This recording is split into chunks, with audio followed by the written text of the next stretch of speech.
बिस्मिल्लाहिर्रहमानिर्रहीम अस्सलाम वालेकुम वरहमतुल्लाहि वबरकातुहू। आप देख रहे हैं गुरचानी चैनल और मैं हूं अब्दुल लतीफ़ गुरचानी, हमेशा की तरह आपके लिए ढेर सारी दुआओं के साथ। काश मेरी भी कोई बेटी होती। अब इस ख्वाहिश को सुनने या समझने के लिए थोड़ी देर आप मेरे साथ रहें, बहुत मेहरबानी। फिल्म स्टार अली इजाज़ को कौन नहीं जानता। कॉमेडियन आए, हीरो बन गए, बहुत बड़े हीरो बने। जितनी शोहरत मिली उससे ज़्यादा दौलत भी मिली। अपने बच्चों के लिए लाहौर के एक पापोश इलाके में बहुत बड़ा घर तामीर कराया। 2 नए मॉडल की गाड़ियाँ हमेशा इनके घर पे मौजूद होती थी। उस वक्त की टॉप हीरोइंस के साथ काम किया और वो हीरोइंस इनके घर भी आती थी। ये भी बाज़-औक़ात आउटडोर शूटिंग के लिए लाहौर से बाहर भी कई रोज़ जाया करते थे। इनकी बीवी को यह सब कुछ पसंद नहीं था। उसके अंदर एक हसद और एक जलन थी। दूसरी बात यह भी थी कि अली इजाज़ साहब सिर्फ मैट्रिक पास थे और उनकी बीवी आला तालीम याफ्ता। उस वक्त तक तो ये बीवी इनकी सब बातें बर्दाश्त करती रही, क्योंकि घर में अली इजाज़ साहब की कमाई हुई दौलत आ रही थी। अली इजाज़ साहब ने अपने बच्चों को पढ़ाने के लिए गैर ममालिक में भेजा, अखराजात किए। जो कुछ उनके पास यानी बचता था वो अपनी बीवी को देते रहे, अपने पास कुछ भी नहीं रखा। ये समझा कि ये अब मेरे ही बच्चे हैं, आखिरी उम्र इन लोगों ने मेरे काम आना है। फिर यानी बुढ़ापा आया, कमाई आना बंद हो गई। अब बीवी ने आंखें चुराना शुरू कर दी और बच्चों ने भी अपनी माँ का साथ दिया। 65 साल की उम्र में फालज का अटैक होता है। इस बीमारी की वजह से जितने रोज़ वो हॉस्पिटल में एडमिट रहे, उनकी इस गैर हाज़िरी का, गैर मौजूदगी का फ़ायदा उठाते हुए उनकी बीवी और यानी बच्चों ने वो घर और दोनों गाड़ियाँ अपने नाम करा ली। वापस आए, दुख तो हुआ, लेकिन फिर ये सोच के मुतमईन हो गए कि मेरे मरने के बाद तो आखिर मालिक यही हैं। अब पहले तो बीवी ने आंखें यानी चुराना शुरू कर दी थी, अब बीवी ने आंखें दिखाना शुरू कर दी।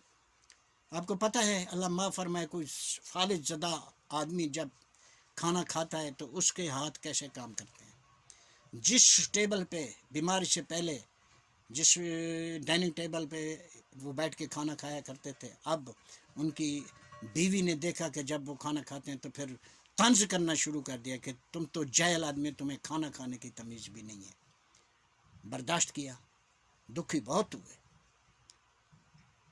जो घर इन्होंने आलीशान मकान अपने बच्चों के लिए तामीर का यानी कराया था, उसके निचली मंजिल में हर कमरे में तकरीबन एसी था, लेकिन इनको बीमारी के बाद रहने के लिए आखिरी छत पे एक स्टोर नुमा छोटा सा कमरा था, वो इनको दे दिया गया, जिस पे सीलिंग फैन भी नहीं था।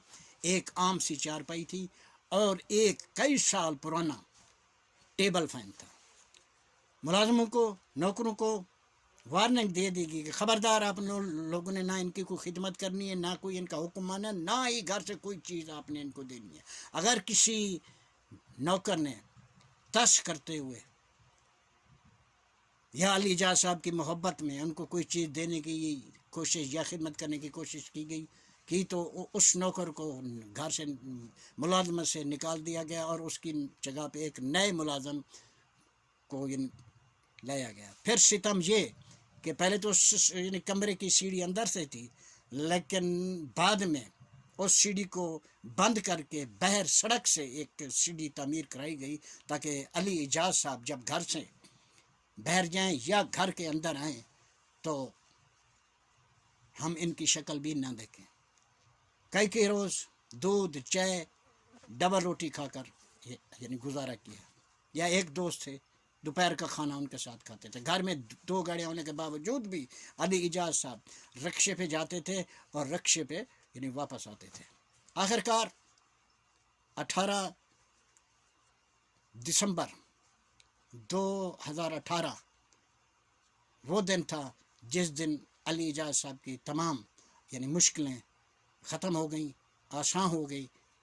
उस दिन वो अपने ही लोगों की तरफ से दिए हुए दुख सितम लेकर इस जहान फ़ानी से चले गए। अली एजाज साहब आखिरी उम्र में दीनदार हो गए थे, बाकायदा नमाज पढ़ना शुरू कर दी थी। कई बार दुख बर्दाश्त ना होने की वजह से खुदकुशी का इरादा भी किया। फिर जब उन्हें मालूम हुआ कि खुदकुशी मेरे परवरदिगार मेरे मालिक के सामने इंतहाई बहुत बड़ा गुनाह है और हराम फेल है, और अल्लाह ताला इस फेल को करने वाले शख्स को कभी भी मुआफ़ नहीं फरमाता, इस फैसले से या इस इरादे से बाज आ गए। कभी भी उन्होंने अपने परवरदिगार अपने मालिक से कोई ये शिकवा नहीं किया कि ऐ मेरे मालिक, तूने इतना कुछ देने के बाद तेरे ख़जाने में क्या कमी थी कि तूने ये सब चीज़ें मुझसे वापस ले ली।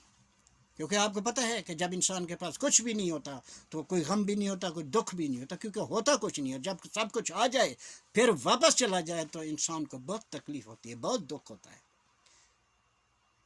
अपने यानी आखिरी दम तक, यानी मरते वक्त तक वो अपने परवरदिगार से एक शिकवा ज़रूर करते रहे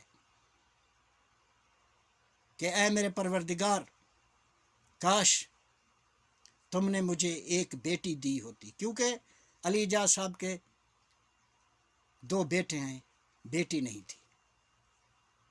काश वो ये कहते थे काश मेरी भी कोई बेटी होती। इनका ये ईमान कामिल था कि सब रिश्ते मुंह मोड़ सकते हैं, लेकिन बेटी वो वाहिद रिश्ता है जो अपने बाप से मुंह नहीं मोड़ सकती। मेरे बेटे बड़े बेटे गुलरेज खान के घर अल्लाह ताला की इनायत करदा 5 रहमतें हैं। बेटी रहमत होती है, बेटा नेमत होता है। वो भी अल्हम्दुलिल्लाह कहता है, मैं भी अल्हम्दुलिल्लाह कहता है, यानी मैं भी अल्हम्दुलिल्लाह यानी कहता हूँ। फिर भी अपने बेटे के अलावा सब के लिए दुआ करता रहता हूँ। अब भी दुआ कहूँ कि ऐ मेरे परवरदिगार, जिनके घर रहमतें दी हैं उनके घर नेमतों का ये नज़ूल फरमा, और जिन्हें नेमतें अता फरमाई हैं उनके घर में रहमतों, उनको रहमतों से भी सरफराज फरमा। क्योंकि जब माँ बाप जब तक ज़िंदा होते हैं तो बेटियाँ जितनी भी सुखी हों अपने घर में, जिस घर में माँ बाप ने उन्हें भेजा है, फिर भी वो इस उम्मीद में रहती हैं कि आज खुशी का दिन है, आज ईद का दिन है, मेरे बाप से, मेरे माँ बाप के घर से मेरे लिए ईद आएगी। और जब माँ बाप चले जाते हैं तो वही बेटी सिर्फ एक बहन बन के रह जाती है, और उस दिन वो ये सोचती है कि मेरे परवरदिगार,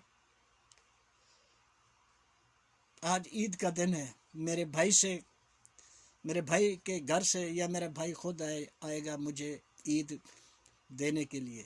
इसलिए परवरदिगार अपने इस गुनाहगार की फरियाद सुन ले। ऐ मेरे परवरदिगार, हर बहन को, जितनी भी हर बहन को एक नेक साले भाई ज़रूर अता फरमा। इजाज़त लूँगा जी, सुने अल्लाह दे हवाले।